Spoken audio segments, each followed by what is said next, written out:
The eternal parent was wrapped in the sleep of the cosmic night. Light there was not, for the flame of spirit was not yet rekindled. Time there was not, for change had not re-begun. Things there were not, for form had not represented itself.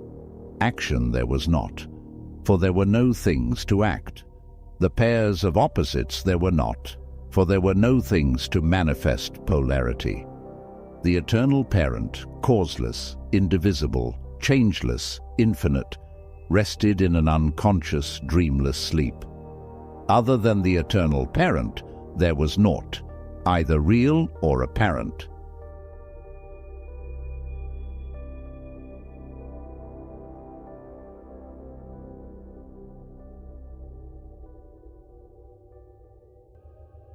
In this first aphorism of creation, the Rosicrucian student is directed to apply his attention to the concept of the infinite source of all things, the eternal parent from which all things proceed.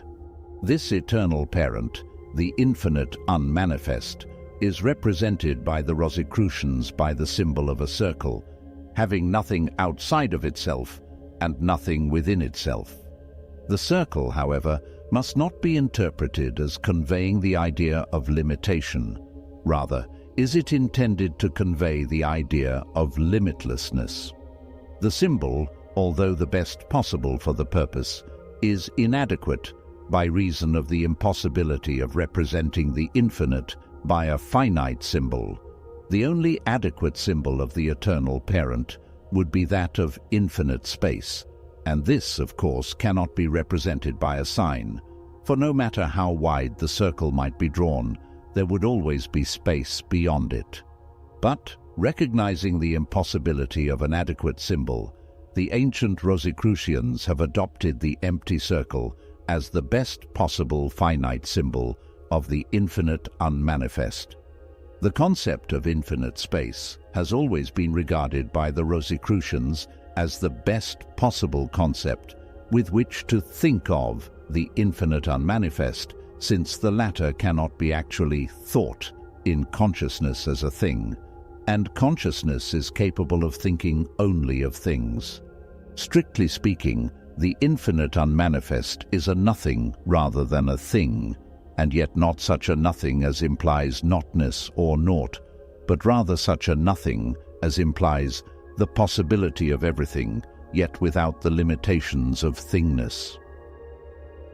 Infinite space cannot be considered a thing, for it has none of the characteristics of a thing, and yet it cannot be denied actual existence and presence. Roughly speaking, it may be defined as a no thing, containing within itself the possibility of infinite thingness, or the infinite possibility of things. Infinite space must be thought of as the absolute container of everything, whether manifest or unmanifest, for outside of infinite space there is only nothingness, or, more strictly speaking, there is no outside of infinite space.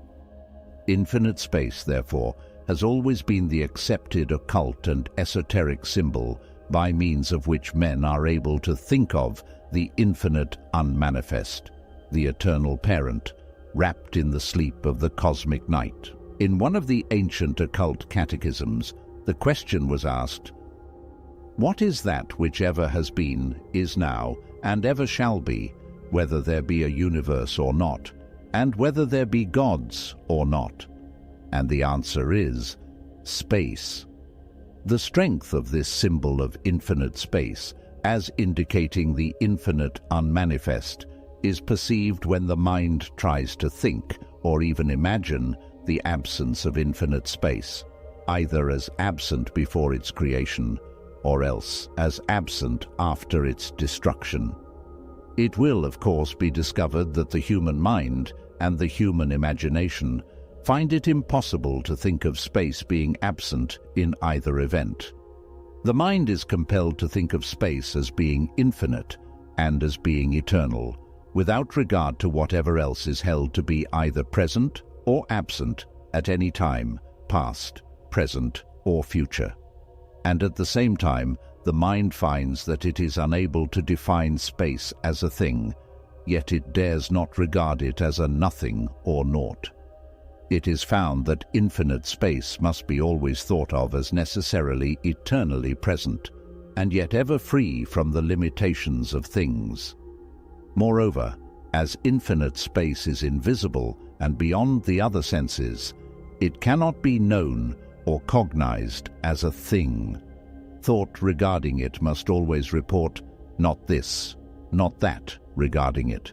And it answers to the ancient sage's statement of reality that the essence of being is without attributes, formless, devoid of distinctions, and unconditioned.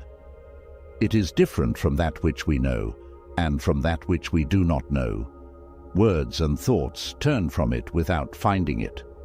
The wise answer is found only by silencing all questions concerning its nature. To all suggestions concerning its qualities, properties, and attributes, the wise simply answer, neti, neti, not this, not that. Of that, the wise assert simply, it is. And as other ancient sages have said, the imagination, the understanding, and abstract thinking will always strive in vain to represent the infinite. For no form of finiteness, to which thought and speech also belong, can express the infinite. Nor can that which was timed express the timeless and eternal. Nor can thought resultant from the chain of causation grasp the causeless or self-existent.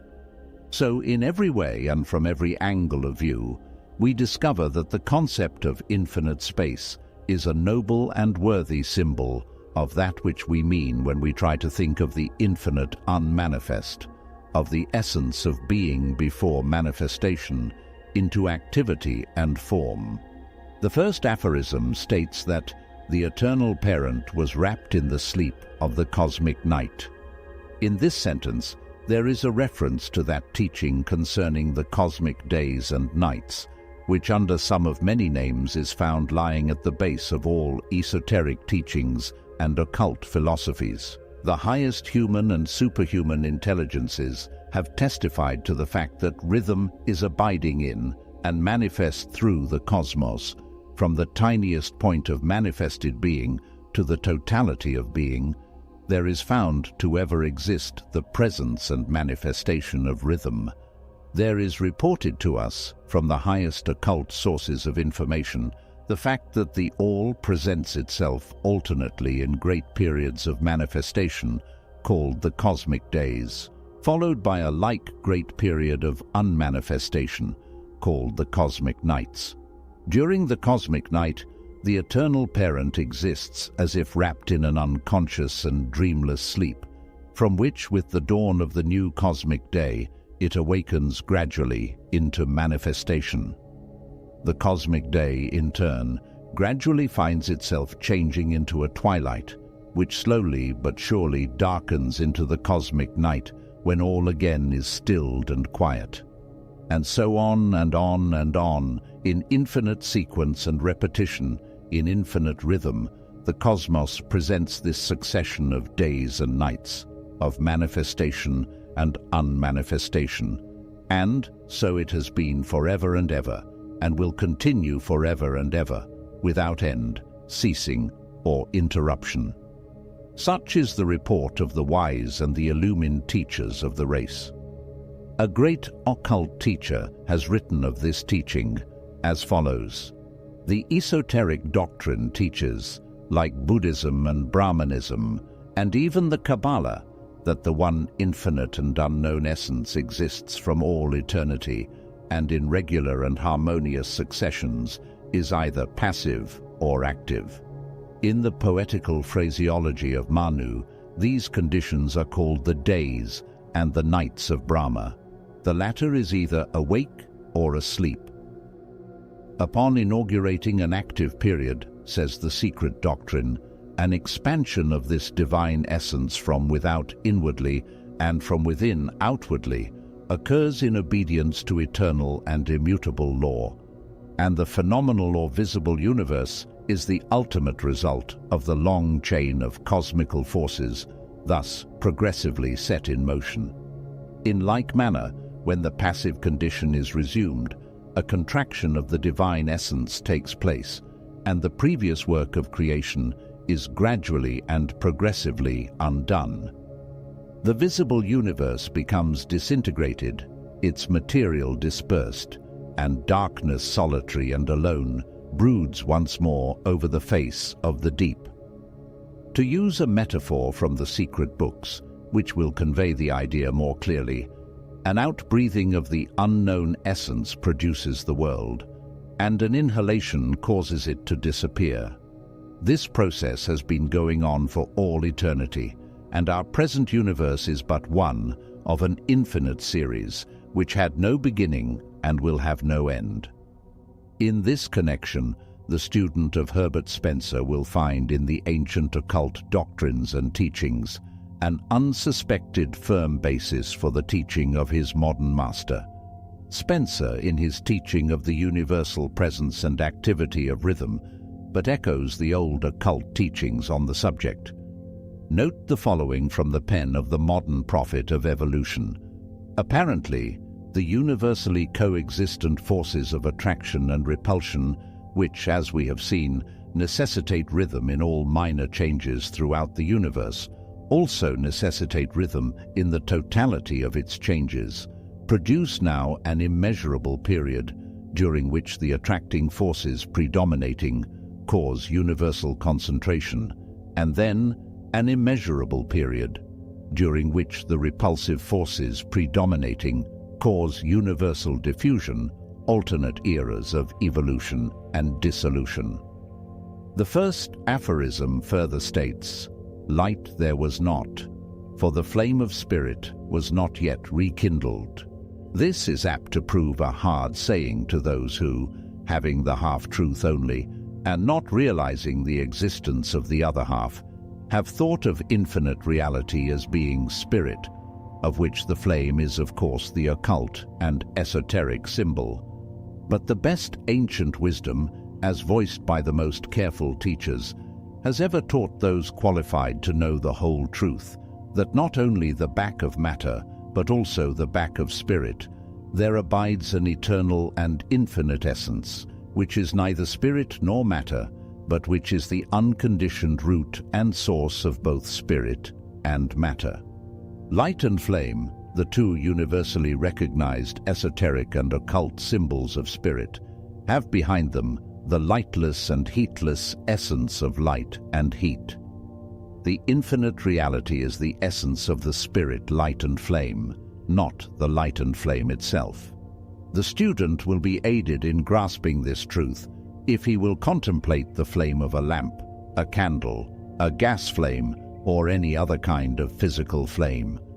He will perceive to be present, under and at the center of the flame, a dark, transparent something which is the essence from which the flame itself proceeds, and upon which it draws for support and sustenance. In occult terminology, the counterpart of this on the higher planes of being is called the dark flame. It is the essence of the flame and light, and not flame or light itself. As an ancient writer has said, the essence is the spirit of the fire, and not fire itself.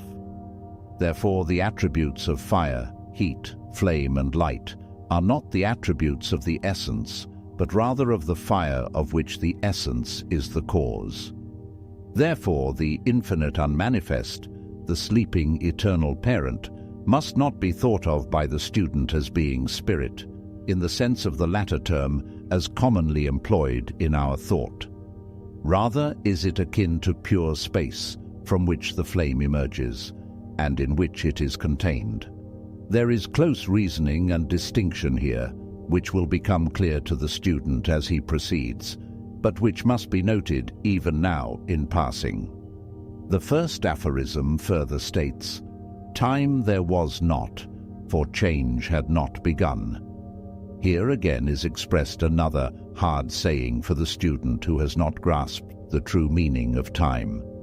Time, in the strict philosophical meaning of the term, does not mean pure duration of existence. Instead, it means the measure of changing existence. An enduring existence in which there is no change of form, activity or degree, mental or physical, is timeless. Time, in fact, is but the measure of change. Without change, there can be no time in the true sense of the latter term. Pure being manifests not time. Time is the result of becoming or change, and is always measured by change or becoming in something. The following statement from a modern textbook may serve to point to the difference between the conception of pure duration and time. Pure duration is conceived without regard to the motions of changes in things. Time, on the contrary, is the sensible measure of any portion of duration, often marked by particular phenomena, such as the apparent revolution of the celestial bodies, the rotation of the Earth on its axis, etc.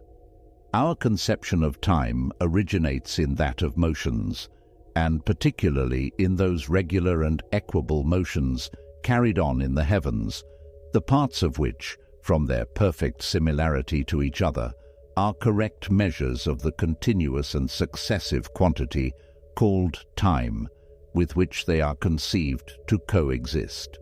Time, therefore, may be defined as the perceived number of successive movements. Time, based upon the movements of the celestial bodies or the Earth, is frequently measured by instruments based upon such movements, such as watches, clocks, sundials, etc. We are also conscious of the passage of time by changes in our mental states, our thoughts, our mental images, etc., both in the waking state or the state of dreams. Without changes in the outside world, represented to our consciousness by perceptions of such changes, or without changes in our mental states, time would not exist for us.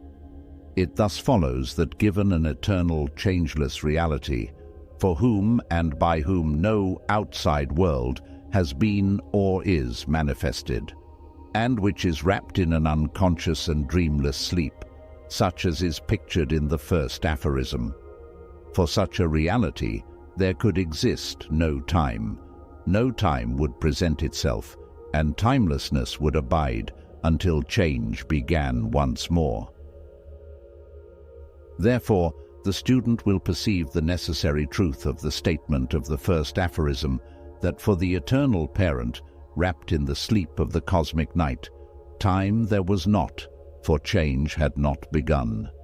It is impossible to hold otherwise, considering the nature of time and the absence of change during the cosmic night of the eternal parent. The student will perceive that given infinite existence and the absence of change, then we must necessarily postulate pure duration and the absence of time. There is no logical escape from this conclusion.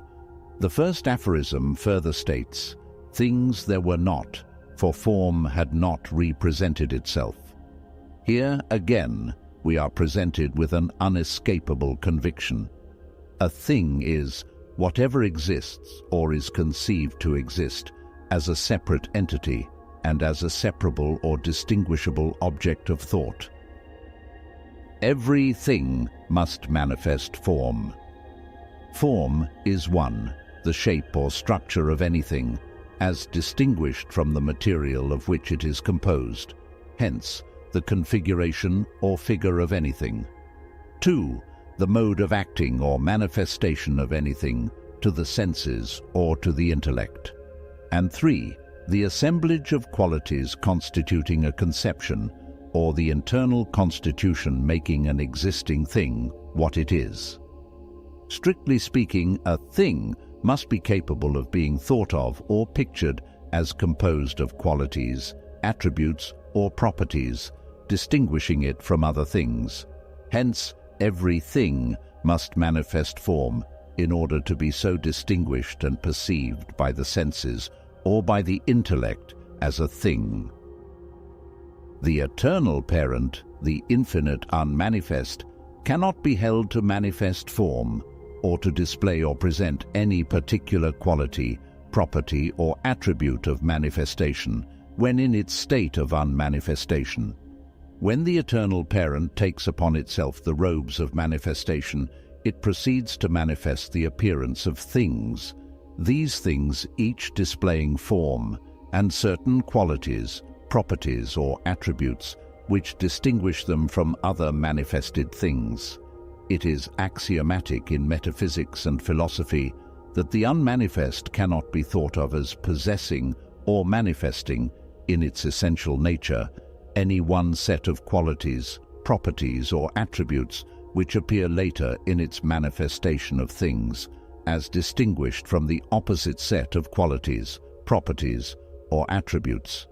And it cannot be thought of as possessing, in its essential nature, of both of the opposing sets of qualities, attributes, or properties, for opposites cancel each other, and antinomies condition not. Instead of possessing qualities, properties, or attributes, or form, in any of the meaning of that term, the unmanifest must be regarded as possessing the possibility of infinite manifestation of form, qualities, properties, and attributes in its manifestations, or the infinite possibility of the manifestation of form, qualities, properties, or attributes in its manifested things. The infinite unmanifest cannot be thought of as a thing, either in itself or by means of its symbol of infinite space. Rather, as an illumined occult master has expressed it, it must be regarded as an omnipresent, eternal, boundless, and immutable principle, regarding which all speculation is impossible, since it transcends the power of human conception and could only be dwarfed by any human expression or similitude. It is beyond the range and reach of thought. It is unthinkable and unspeakable. In the period of the cosmic night, there is nothing present except the infinite unmanifest. Therefore it is seen that necessarily things there were not, for form had not represented itself. There is no logical escape from this conclusion.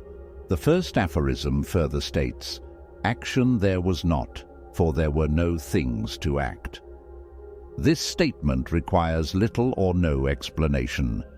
There being no things present, there were no things to act, and all action of the infinite must be through, by, or in things. All action requires change, and where there is no change, there can be no action. And yet, it must not be thought that the infinite unmanifest is powerless, for it possesses all power. It must not be thought that it is motionless, for in itself it is abstract motion.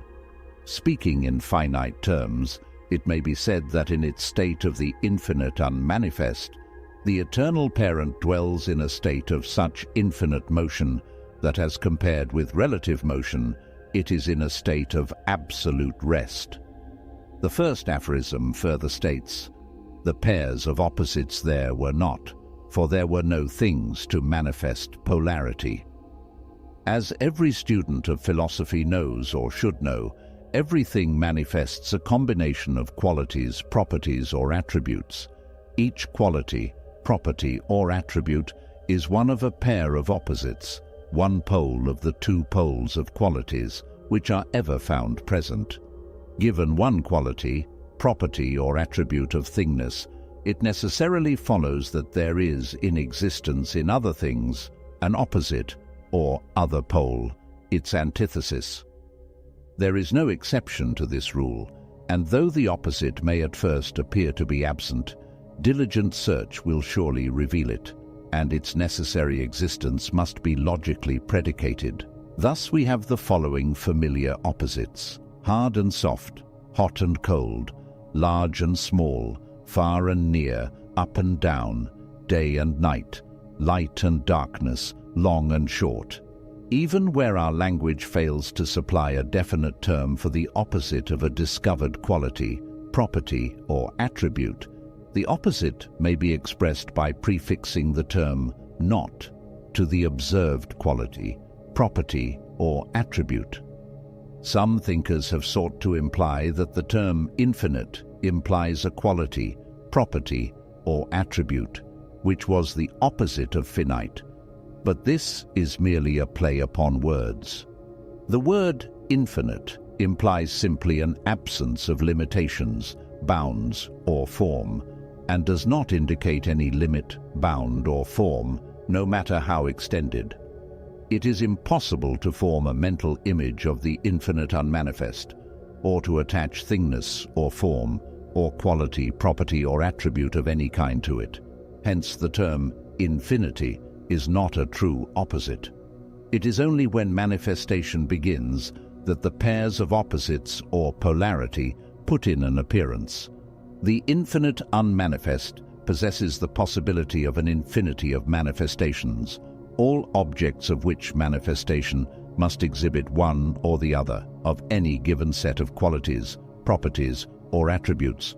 But to the infinite unmanifest itself, the eternal parent in its essence, there can be no polarity or presence of any one set of pairs of opposites. Here, as elsewhere, the student is directed to think of the infinite unmanifest by means of its symbol of infinite space, whenever he wishes to test any of the statements of the first aphorism.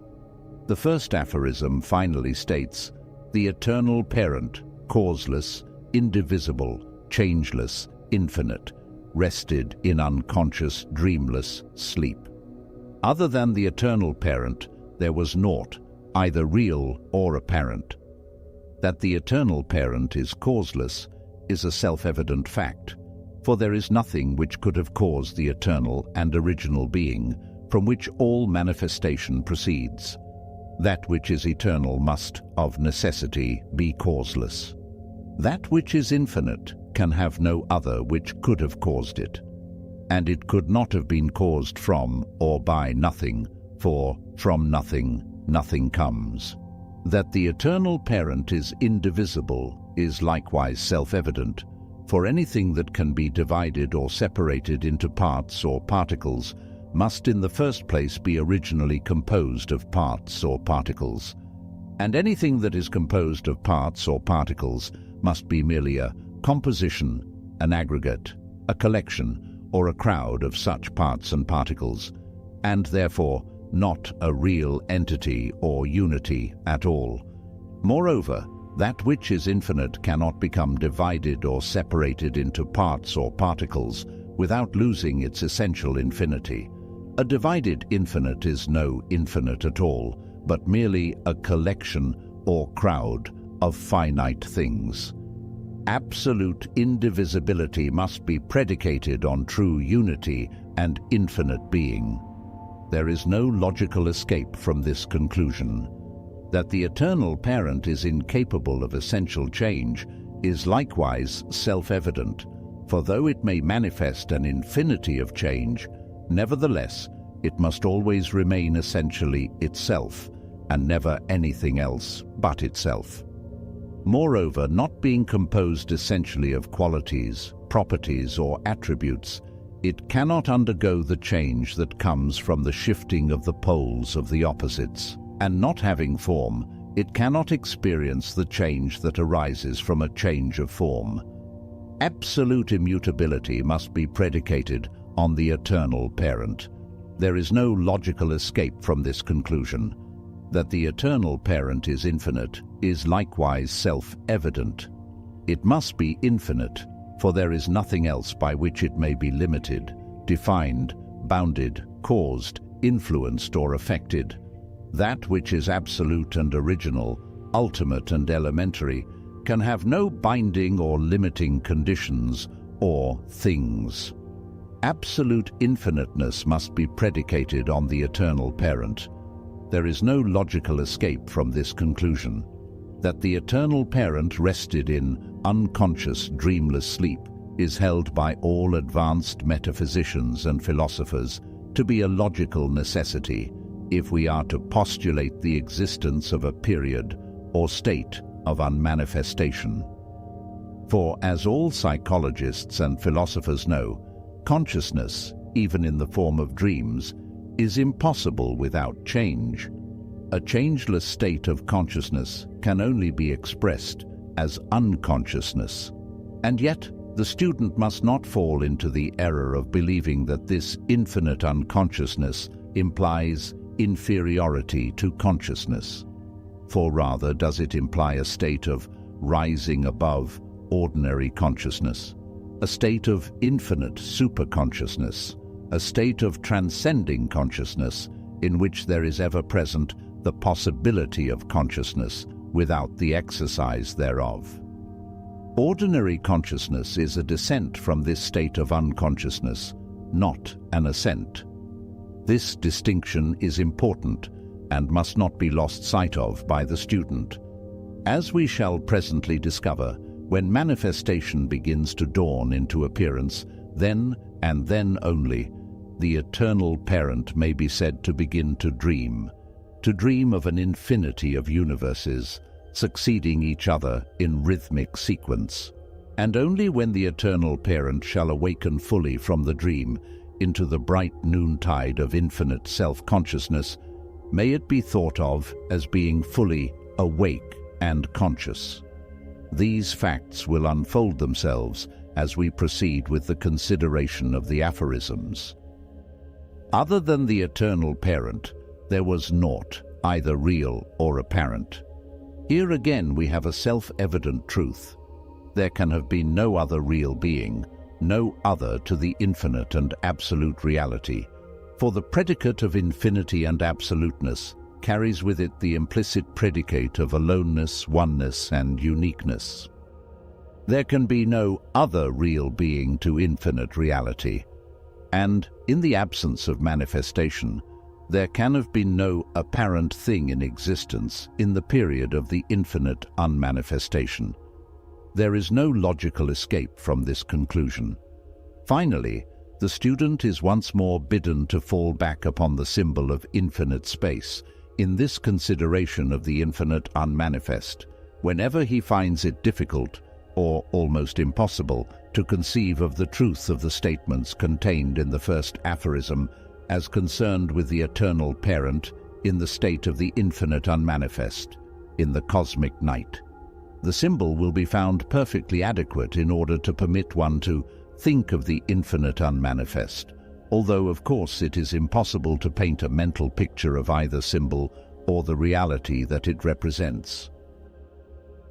Edgar Allan Poe has well said of the thought and concept of the infinite, and similar efforts of the human mind to think of the unthinkable, this merest of words, and some other expressions of which the equivalents exist in nearly all languages, is by no means the expression of an idea, but of an effort of one. It stands for the possible attempt at an impossible conception. Man needed a term by which to point out the direction of this effort, the cloud behind which lay, forever invisible, the object of this attempt.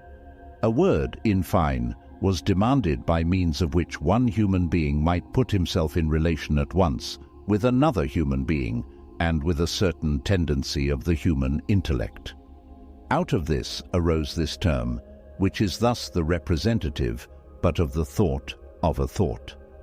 The fact is that, upon the enunciation of any one of that class of terms to which this belongs, the class representing thoughts of thought, he who has a right to say that he thinks at all feels himself called upon not to entertain a conception, but simply to direct his mental vision towards some given point in the intellectual firmament where lies a nebula never to be solved.